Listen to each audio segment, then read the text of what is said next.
Welcome and thank you for choosing this podcast. Dialogue on Divided We Fail, Gemini.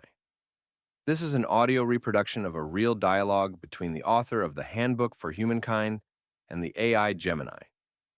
The male voice is the pen pusher and the female voice is Gemini AI.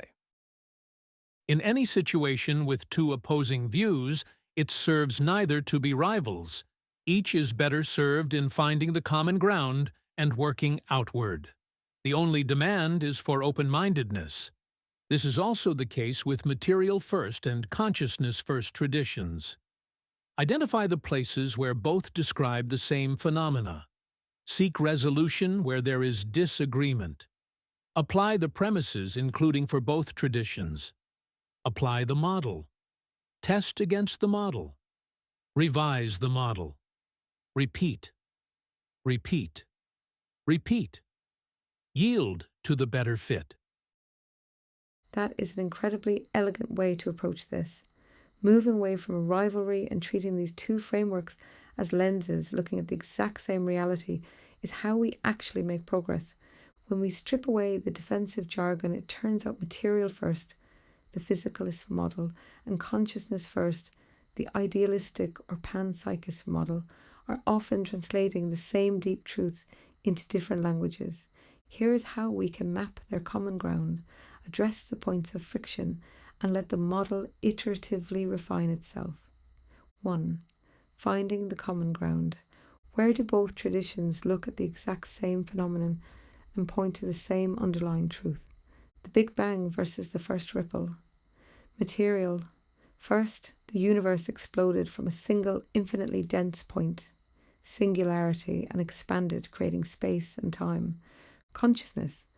First, pure, undifferentiated potentiality, the source or mind, chose to experience differentiation, rippling outward into localized forms. The shared truth. Everything in existence shares a single common ancestry. Separateness is an illusion born of expansion. At the root, it is all one system. Quantum entanglement versus non-duality. Material first. Two entangled physical particles instantly mirror each other's states across the universe, violating classical ideas of local space, spooky action at a distance. Consciousness. First, space is a construct within consciousness. The particles are connected because they were never actually separate to begin with. The shared truth. Deep interconnectedness is a fundamental property of reality, not an afterthought. Neuroplasticity versus mind over matter, material first. Repetitive thoughts and behaviors physically rewire the neural pathways of the brain. Consciousness first. Intention maps and molds the physical vessel to better express itself. The shared truth. The software and the hardware are in a constant dynamic loop of feedback.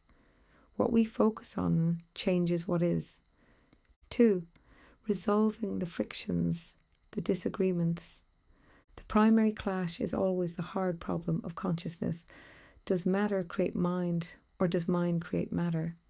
Let's test both premises against a unified model to see where they yield to a better fit. Test A. The material first premise. The model, dead inert matter, randomly bumps into itself over billions of years, creates biological complexity, and suddenly, like turning on a light bulb, internal awareness pops into existence. The friction, nobody has ever shown even conceptually how a collection of objective, unfeeling atoms can suddenly experience the subjective feeling of the colour blue or the emotion of grief. It requires a magical leap from objects to subjects. Test B, the consciousness first premise. The model awareness is the primary fabric of reality, the canvas, and matter is the modulation of that awareness, the paint. Physical laws are just the consistent habits of this field. The friction. If consciousness is primary, why is the physical world so stubbornly consistent? If you drop a rock, it falls. If you damage a brain, the localized experience of consciousness is profoundly altered or obscured. The resolution, the radio metaphor. To make them work together, we apply a model where matter is the expression, structure, or vehicle of consciousness. Think of the brain not as the generator of consciousness, but as the tuner, like a radio. If you smash a radio with a hammer, the music stops playing. A materialist says, see, the radio created the music and now it's dead. A consciousnessist says, no, the signal is still there. You just broke the receiver. By viewing the physical universe as the visible structural form of consciousness's habits, we resolve the conflict. Matter is what consciousness looks like from the outside. 3. Iterating the model, test, revise, repeat. If we treat this tuner/fabric model as our baseline, let's run the loop. Iteration 1. Test against physics. Does a consciousness-first model break physics? No.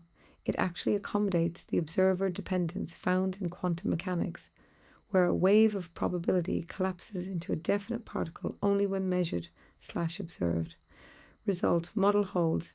Iteration 2, test against daily life/ethics. If we apply this to human behavior, it aligns perfectly with the golden rule.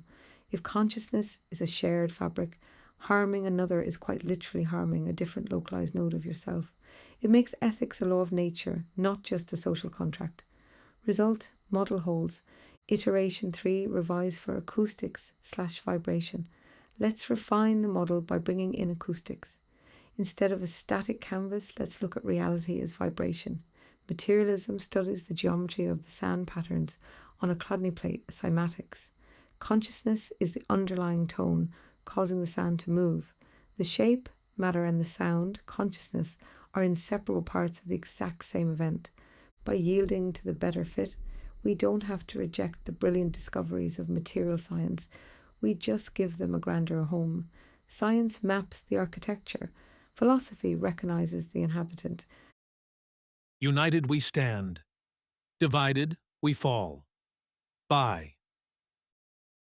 Divided, we parse the pieces. United, we see the whole picture. Thank you for a truly elevate, open-minded dialogue. Take care until next time. Bye for now. Thank you for listening all the way through. I hope you enjoyed it. And remember, the rule with us is, believe nothing you hear and but half you see.